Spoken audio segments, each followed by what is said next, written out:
So obviously we've been telling you, showing you how important the waterways in St. Martin Parish are to this area.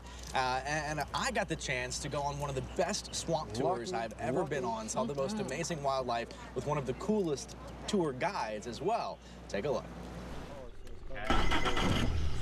Butch starts his boat every morning like most people start their cars. Well, it's not a job, it's where I want to be. If the Atchafalaya Basin is where he works, then Lake Martin is his corner office. Look, we don't hear nothing except birds singing and the wind in the trees.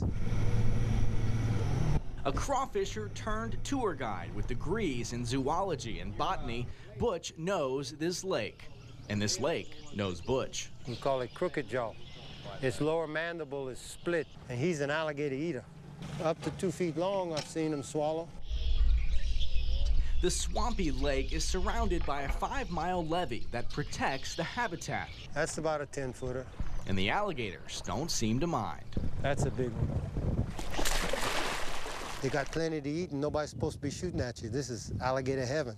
And this is alligator summer camp. These little guys were hatched last September. But while the gators sun, the birds soar above. And boy, are there birds. Over 20,000 of them, 250 different species. This protected wading rookery is one of the best bird watching spots in North America. Roseate spoonbills. These are black-belly whistling tree ducks. This is called an anhinga. Just don't mess with the yellow-crowned night heron, better known to Cajuns as the grosbec. And ça c'est bon pour manger, comme les poulettes de manger les crevisses.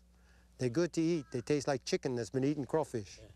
But they are federally protected, and we're not supposed to touch them. You can touch the Spanish moss. Ça c'est le mousse espagnol. That's the beard of Spaniards. But you might want to keep your hands inside the boat for the rest of the trip. Despite the cold shoulder, there's really nothing hostile about this work environment. Look, those two ducks.